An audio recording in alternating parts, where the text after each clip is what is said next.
வேலூர்ல ஒரு போராட்டத்துல 120 பேர் ரிமாண்ட் ஆனாங்க. எத்தனை பேர் சொல்லுங்களேன்? ஒரு தடவை 120 சொல்றதுல வாய் என்ன?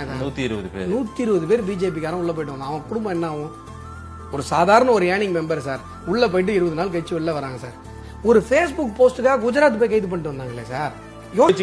சாதாரண ஒரு குடும்பஸ்தன் மாச சம்பளம் வாங்குறவன் இல்ல சின்னதா ஒரு கடை வச்சிருக்கவன் ஒரு பேஸ்புக் போஸ்டுக்காக ஜெயிலுக்குள்ள போய் 20 நாள் 30 நாள் அவன் வந்து ஜெயில இருந்து வெளில வரும்போது அவன் குடும்பம் என்ன சூழ்நிலையில் இருக்குன்னு உங்களுக்கு எல்லாம் தெரியுமா?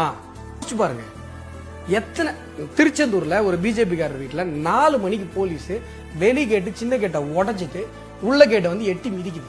20 போலீஸ் அந்த வீட்டுல. அவர் இல்ல வீட்டுல, அவங்க ஒய்ஃபும் அவங்க பையனும் இருக்காங்க. பையன் வந்து சின்ன பையன், ஒரு 11ஆம் கிளாஸ் படிக்கிற பையன். டேய், உங்க அப்பா கைய கால முடிச்சு போட்டுருவோம்டா. யார்? இன்ஸ்பெக்டர். இதை உங்களால கற்பனை பண்ணி பார்க்க முடியுதா முடியலையா? உங்க குடும்பத்துக்கு இப்படி ஒரு விஷயம் நடந்ததுன்னா மனதளவில் அவங்க எவ்வளவு பார்த்துருவாங்க? எவ்வளவு தியாகங்களை தாங்கி கொண்டு ஒரு பாஜக காரன் பயணிக்கிறாங்க தெரியுமா உங்களுக்கு? எனக்கு பர்சனலா எவ்வளவு வழிகளை நான் அனுபவிச்சிருக்கேன் தெரியுமா? என் ஆபீஸ் எரிஞ்சதுக்கு அப்புறம் என்னுடைய 15 வருஷம் என்னுடைய சர்வீஸ் ஒட்டு மொத்தமா நான் சேர்த்து வச்ச கிளைண்ட் சர்க்கிள் எல்லாம் போச்சு. அதுக்கப்புறம் நான் மறுபடியும் நம்பர் 1ல இருந்து ஆரம்பிச்சேன். ஒன்னுல இருந்து ஒரு முதல் படியில இருந்து ஆரம்பிச்சேன்.